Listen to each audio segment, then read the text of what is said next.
badge is better than having some heart. Okay, look now, look how they running. They beating white people down just to show us what's coming, or to show us we nothing, or to show us we only welcome when singing or balling.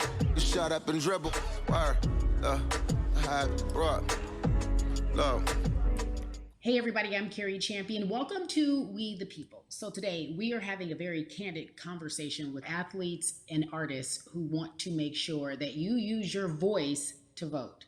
Voting is your voice. So we have so many different issues that have happened in this country. It's really, truly unprecedented time. So I'm looking forward to these conversations. I think you'll be educated as well as entertained, but most importantly, informed. We have morethanavote.org, whenweallvote.org, and fairfight.com. Those resources are imperative as we try to change our future.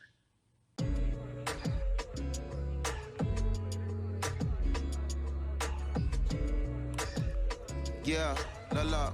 There's no way that we can talk about hip hop, or even the fact that we want to talk about activism, black voter suppression, without bringing in this guy straight from Port Arthur, Texas. We are talking about Bun B. He is an activist, a scholar, and an all-around gentleman. Thank you so much for spending some time with us. Bun, I don't want to start heavy, but I guess I have to, because that's where we are in the world today. It's heavy as hell. And when you think about what needs to happen in this country in terms of change, what's the first thing that you think of? Equality.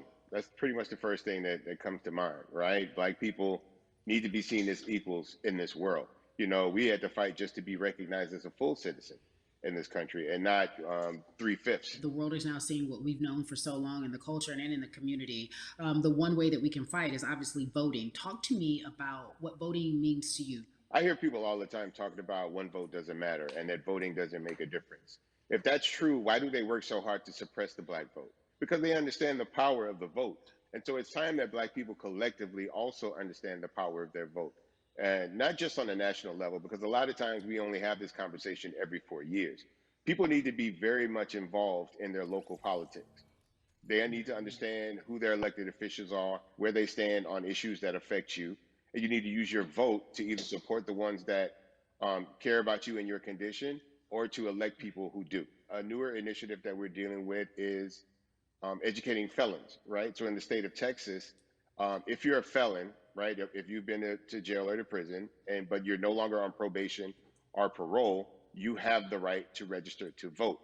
Another thing that was just brought to my attention, there's an initiative called Orange, which is happening not just in Houston, but all over the country. If you're in jail currently during pretrial, but you have not been convicted, like you're still in jail waiting for your day in court, you are still eligible to vote. And you said something so key. They work so hard to hope that we stay uninformed, but more importantly, to suppress the black vote. If you could do one thing with this message that we're trying to send today about how important voting is, what type of images would you like our people to understand and see when they go to these polls and vote, or when they cast their ballots? I think the images that we've all seen, you know what I'm saying, for decades in this country, if not centuries in this country, we've seen black people oppressed, we've seen black people attacked. So every time you look back and you see those old black and white images of people of color being attacked by dogs and people of color being sprayed with hoses, that's what they were fighting for. Back then, they were just fighting for a chance to vote. People like Martin Luther King Jr., people like Malcolm X, these people died to help us be in a position to have the power that we have now, which is to be able to cast a vote and make a decision about the people that have controls over our lives. So, I mean, if you in your own community need a reason to vote, look at a person like George Floyd. If the people in your city are not open to police reform, are not open to having the conversation about defunding the police, are not open to issues concerning economic equality, judicial equality, and racial equality, right? If they're scared to say Black Lives Matter, you have the power to put people in those positions who do believe that Black Lives Matter, who do believe in racial equality, economic equality, judicial equality, right? Who see us as human beings. And if the people in your community don't feel that way, vote them out. It's that simple. It's just vote them out. We don't have enough time to sit around and hope that people change their minds. Yeah, Bumpy, you point out something so important. We have the power. And that is in our vote, and that is with our voice, and that's how we use our voice. I think of where we are right now. People say this is a particular moment, but it is a movement, not just a moment, it is a movement. Why, in your opinion, was it George Floyd's death, why was that the chosen brutality for people to say, oh my God, Black people are still oppressed in this country, and it is not fair? I think it's twofold, Carrie. In so many different encounters between people of color and the police, there simply is no proof of what happened in the interaction.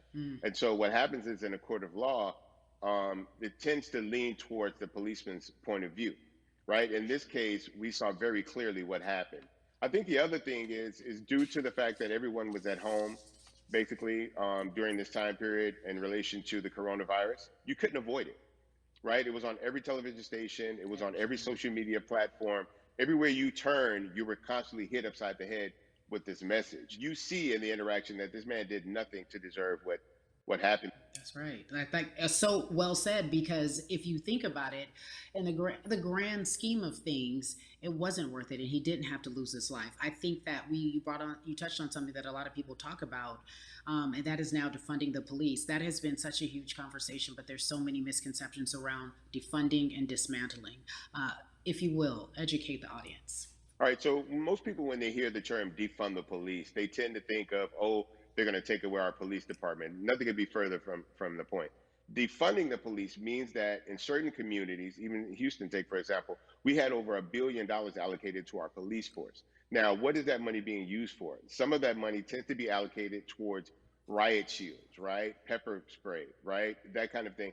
That's only used against the people that fund this budget, right? So why would the people want to supply the police with the means to oppress them? If the police are concerned about the situations in certain communities with a higher crime rate, well, higher crime rates tend to happen in communities where there's not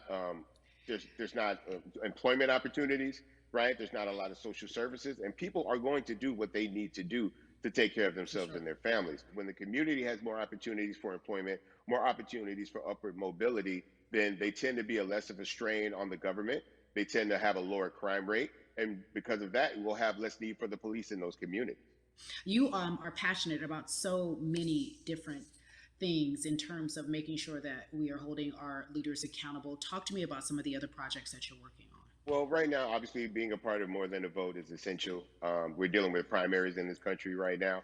And we just want to educate people. We want to inform people because people are tired, they're angry, they're concerned, and they want information and they want action. And so we want to make sure that we give them the right information and lead them in the right direction. And we thank the people that do not look like us for standing with us right now, because it's very important that people who aren't Black be involved. Because if Black people could have gotten rid of racism, we would have done it hundreds of years ago. And so I'm trying to use my voice and my platform just to let people know that if they feel like I do, there's a number of places they can go to enact change in their community. People need to know about how their city council runs. They need to know that they have the ability to speak when city council meets, to let them know that that's not the way that they feel their city needs to be run. Those are not the places that they feel the money of their community needs to be allocated. And Bubby, even a step further, they can run for office in their local community. They can run for positions. Like, people act like they leave it up to somebody else. If you're upset, it's not hard to get on the school board. It's not hard to be a part of the city council. It really isn't. And depending on how small your town is, you could be a mayor. The power is with the people, and we need to just know that that's happening. Absolutely. And it's always been with the people. You know, if you look at Trayvon Martin's mother, Sabrina Fulton, right?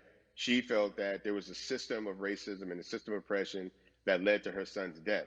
And so what did she do? She ran for city council, and she was elected to city council. Our own former president, 44, Barack Obama, right, started in the community as an activist, ran for an elected position, became senator, ran for another elected position, and became president of the United States. So don't think that you can't make a difference. You know what I'm saying? You don't need a lot of money. You don't need a lot of power. Your voice is enough to make a difference. Amen. I feel like I need to go out and run for something. You gave me a rousing speech there, sir. I'd be remiss if I didn't ask you this. When I talk to my brothers, I have to ask you, as a Black man, how are you doing? Are you okay? I'm good. I'm good. I have a very strong relationship with God, so prayer definitely works for me. I have children and grandchildren who are watching me, who are encouraged by what I do, and they're proud of me right now, you know, and that's really what matters, you know. The change starts at home, you know, so as long as you have a support system that believes in what you're doing and supports you in what you're doing, you have everything you need to go out there and fight the good fight. And for those that don't, there's a community of people here to help you. So you can go to places like morethanavote.org. There are many different places that will encourage you, inform you, and they will put you with groups of people that feel like you, that are ready to take action. So no one has to go about this alone if they want to do it. Yeah, we're stronger together. People have been saying it, but that has much more meaning now that we are in our movement, not just this moment. Bumby, it has been an education, always a pleasure. Thank you so much. I appreciate you. Keep fighting the good fight. Keep up the good fight.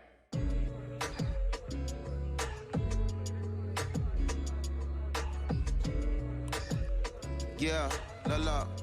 So our next guest, I have to admit, I'm a fan, but there are so many different people that we could talk to, and I thought it was so imperative that we speak with her. You know her as Molly on the huge, successful show Insecure, HBO's Insecure. She also has a comedy special highlighting her Nigerian roots, and she's an amazing podcaster. Let's welcome in Yvonne Orji, everyone. You have such a beautiful way of making things funny, giving us our medicine with some candy, right? The humor and the healing. You bring all of that to your space. And right now, as you look across this country and how everyone is so broken and so upset, if it's not social injustice, it's the pandemic, it's depression, it's unemployment, the list goes on and on. How are you doing, quite frankly?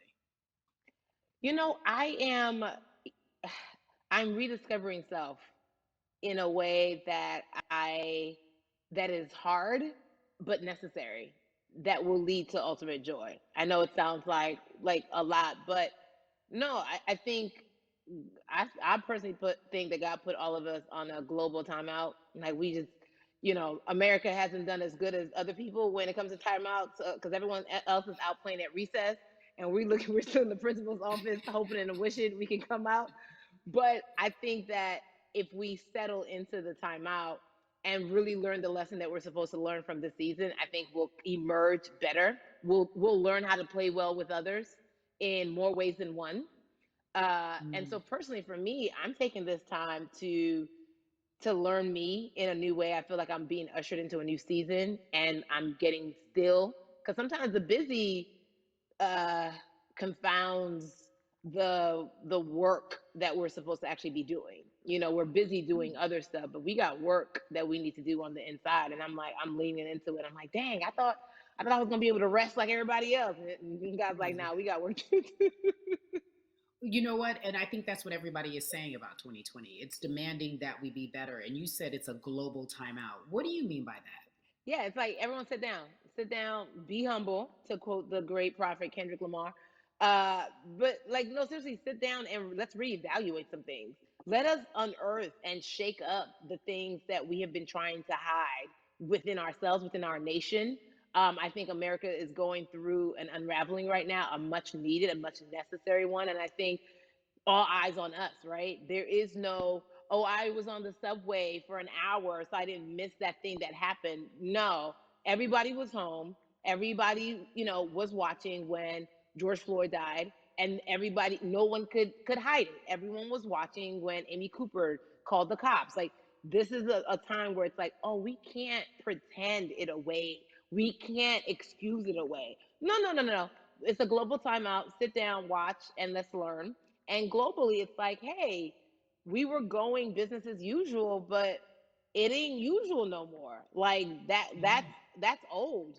Anytime change occurs, it's very uncomfortable. And so right now we're sitting with we're getting we're getting comfortable with the uncomfortable. The minorities, we've been comfortable with being uncomfortable, because that to me explains just the existence for whatever we want to do, how we break into our careers, how we live our lives, how we find ourselves one of the few or one of the first. And that's a lonely road. When you look at, and when you talk about this global timeout, everybody had to pay attention to Amy Cooper. Everyone had to pay attention to George Floyd. How is that helping us as a people, as a country, during our global timeout? I think, well, one, we're not minorities, Carrie. You already know it. It's like these labels that they put on us. It's like the same way of saying like black on black violence. Also, there's no white on white violence. It's branding. Yeah, right. It's all branding. Yeah, you're right. It's like white people kill white people every single day. So no, there is no black on black violence. And if you say black on black violence, well, then let's brand white on white violence. Like, I watch Investigation Discovery. Ain't too many of us being featured. So, I just even like, but to answer your question, what does that do? I think what everyone expected is what has happened in the past when the world was still open, right? In that, okay, you had everyone from Trayvon Martin to Castillo to Sandra Bland. You had all of these lives lost, and Black people made some noise. We rioted, we got out in the streets, we started the Black Lives Matter movement, all of those things. And then white people kind of just like, oh, let's give them something.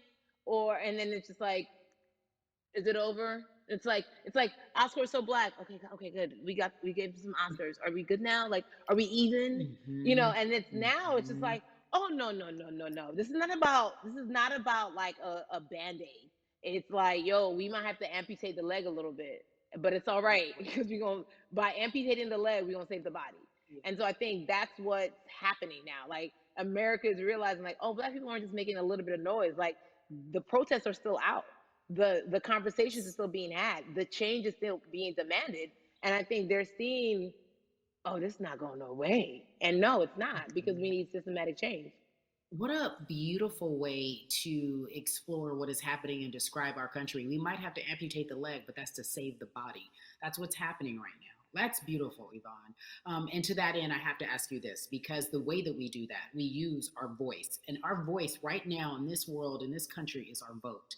And everyone talks about voting and how important it is, but I feel like more than ever we understand that it's not just about voting every 4 years for the man in office. It's about your local elections. It's about the mayor. It is about the district attorney, the people who have the power to bring charges against police if police brutality is an issue in your community. If you care about your school district, you can run for the school board. I ask this of you, right? Your parents are from Nigeria. You are Nigerian. You talk about that very lovingly. What does voting mean for you? I think voting is power. I remember, I became a naturalized citizen back in the 90s, when because I was still a minor. My mom naturalized, and so we were able to do it under her.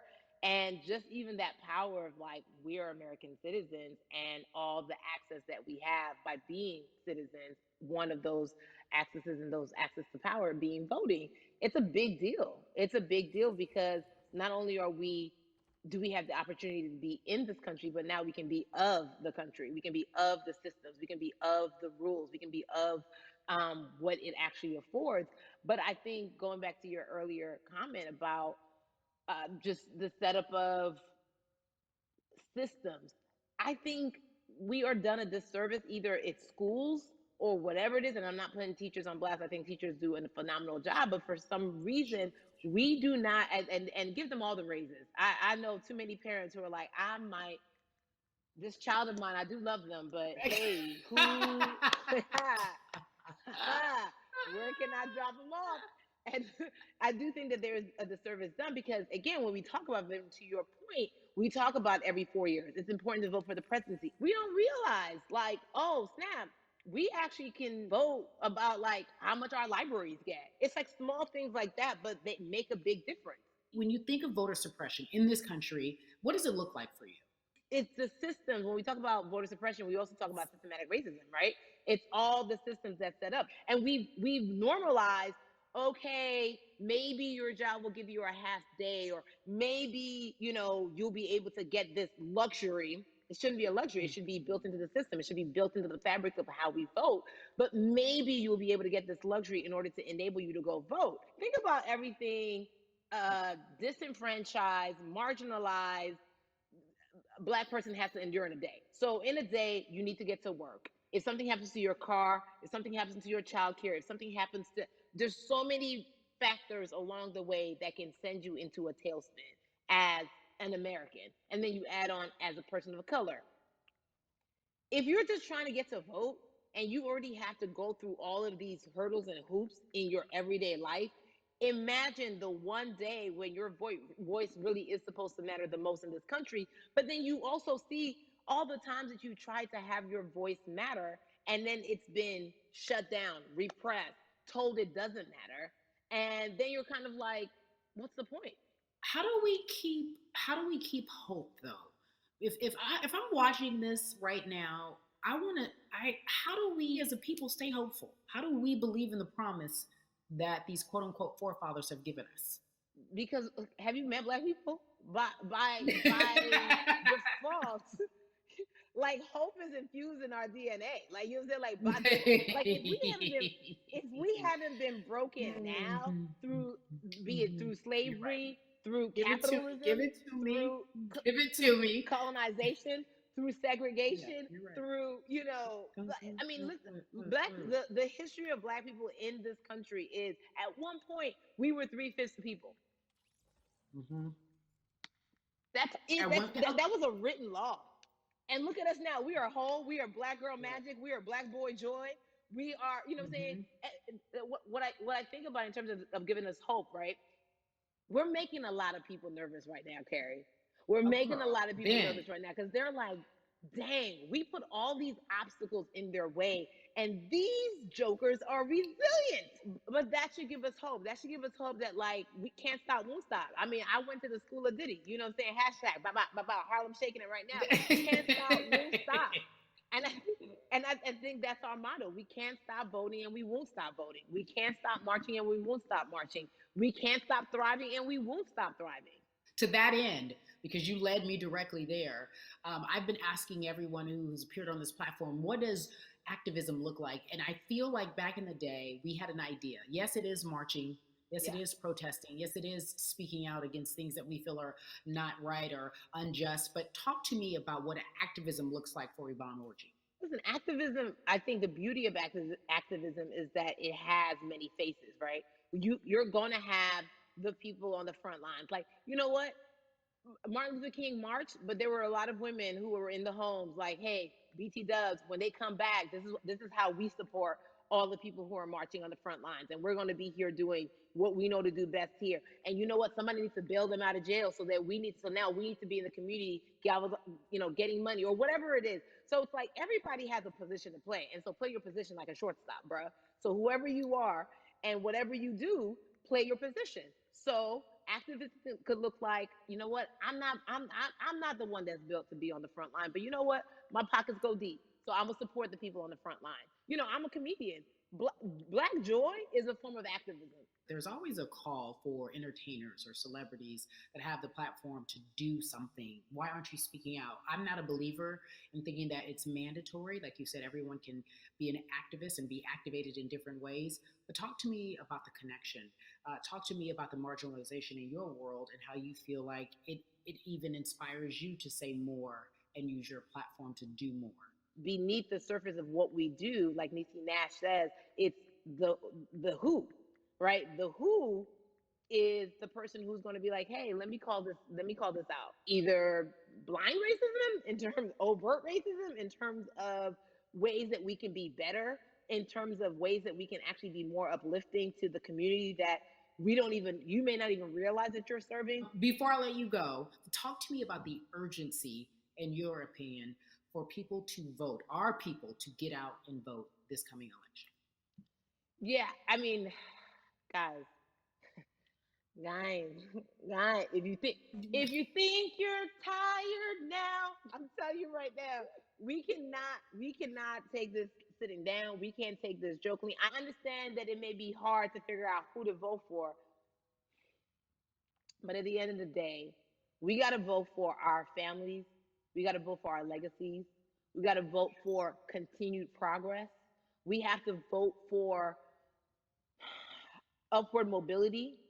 We have to vote for equality in a way that is long lasting.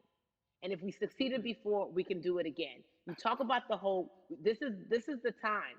This is not the time to give up. This is not the time to pretend a way that we haven't made progress. We have. There's still much more to be done. And you know what? We might have to get to a point where we pass the baton to our children and our children's children, but we still have work to do now for that generation. Von Orgy, you are everything. You are Molly, but you are not Molly, but I love you so much as Molly on HBO's Insecure. You are an amazing podcaster, Jesus and Joloff.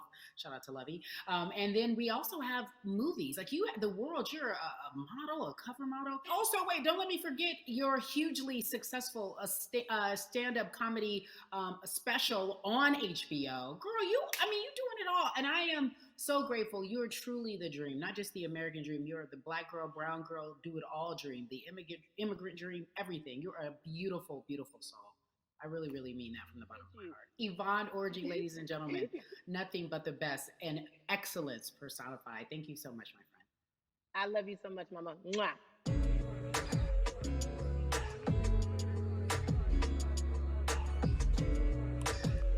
Yeah, la la.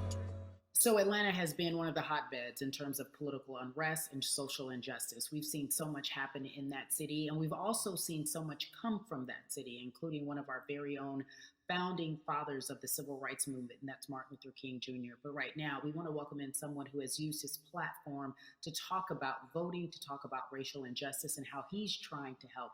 Atlanta's very own Russ joins us now on We the People. Russ, I'm not going to fan out and tell you what some of my favorite songs were that I listened to repeat on yours. We're going to get to the topic at hand. So Amazing. We got to talk about, recently you did an interview where you shared your outlook on culture and music. And you also were very candid about the fact that you have a privilege and that it's necessary for you to give back. Tell everybody about what that means. It's very obvious, I'm white and I'm in Black culture and I'm benefiting financially off of it. So I feel like if you're a white person financially benefiting off of Black culture, you have to put finances back into Black culture. It's just that simple. The screenshots with your feelings, it just comes off like fake empathy because it comes off very dismissive and very oh, that sucks for y'all, but anyway, back to what I was doing. Have you felt that way always, or is it now because of the time of where we are in this country? I've always had the feeling. I think now it's just obviously elevated. It's a new level and there's new, it's to the point now where you can't, first of all, you can't not say anything. Second of all, though, I just think saying something isn't enough anymore. I think, if you have the ability to put money back into a culture that you're financially benefiting from, you have the ability to, you should. It's interesting that you talk about it in that way because some people do believe that silence is the best way to go because it's hard to talk race, especially if you're white and you're in the Black culture. People just feel as if they can't talk about it. They feel awkward. They feel as if they don't have the privilege or the voice or the words. How do you find yourself right now in terms of interacting with people when they want to talk to you about social injustice, police brutality? What's going on in this country right now? Well, first of all, picking and choosing whether you want to be silent or not about race, that's a privilege in and of itself. But no, I mean, I try to just do my best to listen to the Black people around me and the educated Black people I have in my life. So I do my best to not act like I have all the answers for everything, especially in a culture that I'm not from. But that's why when we decided to raise the money for Black Lives Matter organizations, when we raised $500,000, we got on the phone with some of the women who started Black Lives Matter. I got on the phone with Tamika Mallory. I was on the phone with Karen Civil and talking with my friends to make sure the money went to like the correct places, and people who really need it. It's just about listening. That's all. It's about listening. Let's talk about that for a moment because the way I think of activism, for me, it looks very differently. It's not necessarily just protesting on the front lines. I think that's great.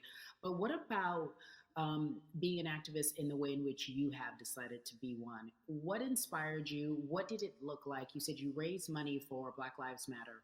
What did you do? Mm-hmm. Walk us through everything that you did and how you find yourself in this moment right now. So for me, it was 3 years ago, I had like a string of festivals.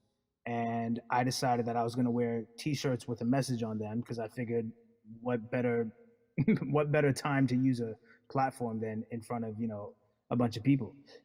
So one of the T-shirts I wore was, if you want to change the system, speak up, white silence is pro-racism, the whole thing.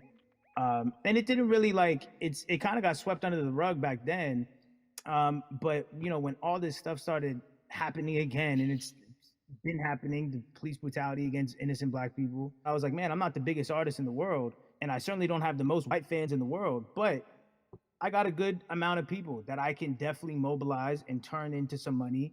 And I know they're down for the cause because it's merch, it's a good thing. And I've always been outspoken anyway, you know? And so how am I going to be in Black culture and not be outspoken about racism? And then I got to ask you this, because you grew up in Atlanta, so that gives you a heads up, depending for so many people, because you're in the crux of that beautiful Black city where there are so many wonderful Black leaders, home of so much great music and things that speak to our culture right now. And we are really, really getting our word out, especially with this platform today, and saying that we must use our voice to vote. Talk to me about what the importance of voting for you in this upcoming election. Yeah, so I, full transparency, I had never voted before, ever. And because, I was one of those people who was like, my vote doesn't matter. And, I don't know, maybe it's because I was younger, maybe it's because I really thought that, or I don't know, but I just think that it's got to, now this is a bit of a privilege to say it's got to a breaking point for me, because obviously it's been past the breaking point for Black people. But I think that as a whole, the young people need to get out and vote, because we're the ones that never show up. You know what I mean? We never show up to vote, but we're the future. So it's like, look, we got to go out there and vote, and then whatever happens, but at least we did our part. You got to do your part. You're very candid in saying that you just decided to vote. And I think there's a beautiful irony in the fact that you have your fans saying, because of you, I'm voting.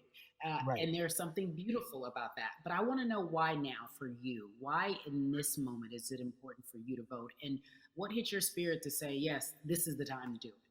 Honestly, because I think that George Floyd really woke up a lot of people who, including myself, who I was vocal and outspoken about racism. I put it in my lyrics. I put it on T-shirts. I would talk about it in interviews. Like, I was vocal about it. But that video in that moment, I think me, along with a lot of other people, just kind of was like, all right, like, words are simply not enough anymore. We got to do something, whether it's raising money, whether it's voting, or all the above. Like, we got to do something, and I'm ashamed that it took that for me to be like, I need to raise money and I need to vote. It's a shame. And I don't know, I guess it snapped a bunch of people out of it, and even if you were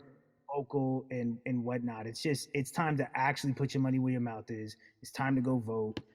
It's time to just stop talking about it and be about it, and it's been time for that. But like I said, I'm ashamed that it took me this long to actually really, really be about it, but I'm here now. So Russ, we all know that this is going to be your first time voting. Tell me what that experience is going to be like for you in terms of what you're excited about. I think, what it's going to do for me? It's going to let me know that I'm contributing to something bigger than myself, and I'm actually putting my money where my mouth is, and I'm being about it. Because for so long, and I know I'm not alone with this, but standing on the outside and just screaming about this and that and this should change, and it's like, all right, but did you vote? And so I know it's gonna feel good to know that I played a small role, and that's the problem. I think the mentality of like, my vote doesn't matter needs to be changed to, my vote, albeit small, does matter. It's a role I'm playing, and if I play my part and you play your part and he and she plays their part, then we make a difference. But it'll feel, I have a feeling it's gonna feel very, very bigger than me. I think when you realize that giving actually feels better than receiving, that's when you start wanting to do your part and contribute. So voting is an easy way to give, Yeah. To whom much is given, much is required, and you have been given a huge platform, and we are so grateful for you, Russ. Philanthropist, artist, community activist, first-time voter. We appreciate you for doing this, okay? Thank you. I appreciate y'all.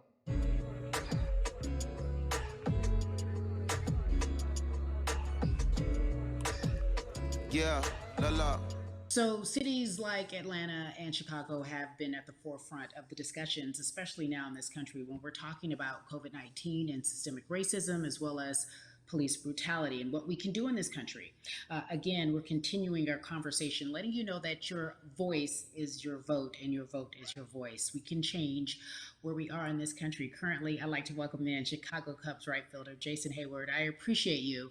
I brought in Atlanta and Chicago because I know you grew up in the metropolitan area of Atlanta, more specifically McDonough. Let's be technical, and and you have been very vocal throughout this entire time in terms of what our country's been experiencing. Let's look at the past month and a half, if you will.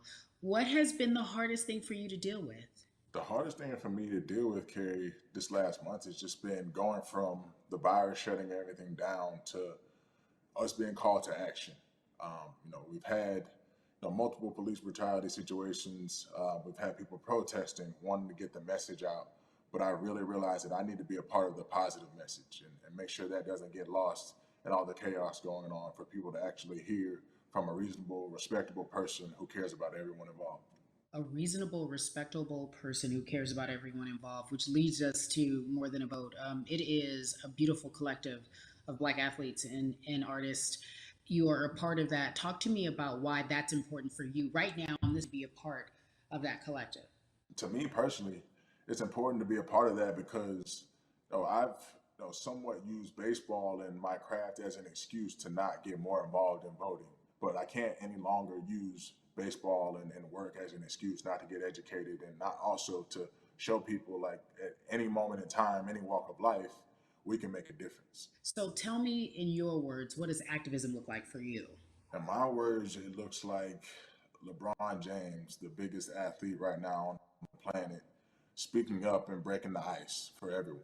But I think for the first time, people see and hear from us. So now we have white teammates, we have other people speaking up and realizing, okay, like, this is how we go about doing this. And to me right now, social media, athletes speaking up, entertainers speaking up, like we're trying to do with More Than a Vote. You said something I thought was so key, because covering sports for so long, I know that it's tough for Black players specifically in Major League Baseball to talk about how they feel. Adam Jones did it in a very eloquent way early on, but there are very few that are vocal. You said you all were afraid. Why use that word, and why were you afraid? You was afraid because in 2019, there were 68 of us total. And there are 38 teams. There's 25-man roster on each team. There's a 40-man roster, which is on each team as well. And there aren't many of us. So we're outnumbered in that sense, but not always in a negative way when it comes to our teammates and our clubhouses. But to get to this point, you have to move a certain way. You got to be careful what you say. You can't ruffle feathers. You can't come off in any way. Much like other Black entertainers, much like yourself, probably having to live through life every day. But to get to the highest level, you got to button up. You got to be seen and not heard. So baseball is, like I said, it was time for us to try and speak up and make a difference, and show it's okay to do so, because we can't be quiet any longer. That is a button up, be quiet, be seen but not heard. That is an expression that a lot of Black folks can relate to in whatever aspect of professionalism that they experience, especially if they don't work for themselves. They just feel that. That is also a socialization that we have as Black folks, well, especially, like you said, if you want to get to the higher level. And for so long, I felt it bubbling right underneath the surface that so many of us who were in whatever positions we were, who had platforms, were tired of pretending and looking the other way and spending so much time making others comfortable while we were uncomfortable. Do you feel that this is the type of movement that is sustainable, or is it just for a time? No, it takes everyone joining in on the conversation. And right now, I feel like more than ever, there is little things as possible to distract from bigger issues. And we saw on draft day, we saw our president, Theo Epstein, holding up the sign saying Black Lives Matter, and wanting to include the rest of MLB in that. But now we're having those conversations as well. So I definitely think this is sustainable, and it's not always just going to be the popular thing to do. This is something that people want to get right because they know we care. Jason, you said you think it's sustainable, that what you're seeing, especially with your colleagues in baseball, that this can be something where you're feeling more comfortable, feeling more safe to share how you feel about social injustice and police brutality. What are you doing right now in this moment with your platform to help change how we look at voting and how to educate the culture and the community about voting? Well, first, what I'm doing, Carrie, is joining up with More Than a Vote and joining up with other athletes and entertainers to get that message out and use our platform in that sense as a group. And try to create a brand with this to make it something that's not just about the election coming, make sure that it's about people getting educated for years to come and figure out where to vote and how to vote. We've got people in different areas that cover different demographics and influence different areas of people. And as a baseball player, as a Black baseball player, I feel like now, like we talked about, is finally the time to show people that you can use your voice in this profession. You don't have to be afraid. And to me, that can help someone, help a kid growing up. He can see me, he can see other guys that were in the video we posted saying, hey, this is what they're standing for. They're speaking up for these things, and it's okay to want to play baseball. It's not lame. It's not something I have to be as afraid of as I was before. So I feel like that's my role in this. I have a younger brother as well. He's 24. He also plays baseball. So I've got to lead by example. I can't just always, come up with a good answer that sounds good on TV when I get asked a question on, what do we need to do to make changes. I'm joining up here to make sure that I take action and get educated myself. For one, so many people, I feel like in Atlanta, they're on the move. Well, when you want to try to make a vote and try and cast your vote, you have to do it by mail. You have to sign up for the absentee ballot. Then you have to get another ballot in return. They have to send it back to you. Well, for me personally, they didn't send that back until it was too late, right? We didn't get it in the mail to the address that's an Atlanta address at my parents' house. We didn't get that in the mail until it was too late. And then from other friends and family that are still in Georgia right now, I just hear about them being held in lines too long and trying to get off work. And we know how it is for any family, but let alone a Black family in the inner city or in the suburbs trying to take care of their family and trying to provide for them. You try to get off work, and then you're like, wait a minute. You start looking at the clock. It's like, oh, this is not going to happen today, right? And so I saw, Mayor Keisha Bottoms, reach out via social media to people and say, hey, I'm going to address these issues right now. I need y'all to stay in line to cast your votes. Keep hanging in there. So to me in Georgia, that's what that looks like. Well, it's interesting that you even bring that up because there have been all these images specifically from Georgia, because that's such a battleground, where you see people, especially when it came to the primaries, doing whatever it takes. And this is real life voter suppression that you're talking about. It's been happening for decades. It's not fake. What you're saying, these examples of sending you your ballot too late after the fact or shutting down the polls at 6 o'clock while people still are in line, that's a real life issue. There needs to be some type of change. And I think that what we're doing right now is fair. But the idea of voter suppression, do you think that that is well known, especially with folks, within the generation, your generation? I think it's known in our communities, right? I don't think it's spoke on enough. I don't think there's been enough light drawn to it. Bring it to light. Let people hear about it. Let people learn about what that looks like, and get more people to say, okay, look, like this is going to happen. We have to expect this, and we can no longer make the excuse. We can't say they didn't warn us. Jason, everybody knows, or it feels as if everyone knows, that the time is now. America's paying attention to us. We have their eyes. We have their ears. If you look toward the future, what are you most excited about in terms of seeing a change? I'm excited about how fast the word is traveling. The word is being spread right now. The biggest athletes, the biggest icons, biggest entertainers are doing their part. But I'm also seeing people out there on the streets doing their part. When so many things got lost, could have very easily got in the commotion when it came to protests, and you saw rioting, you saw looting. People still stood their ground, and people still went out there and said, look, we're doing this for the right reasons. We're going to come together. We're going to use drones. We're going to use social medias. I feel like this is a new wave of getting things done the right way and just spreading the message. You're right about that. And you're right. People are spreading the word unapologetically. We out here. We doubling down. Thank you so much. I appreciate you. Right.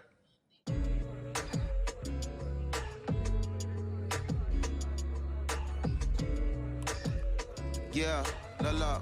Hey, everybody. I am so excited to welcome a friend, a brother, family member, if you will, former colleague, NBA great, sports analyst, philanthropist. He does it all.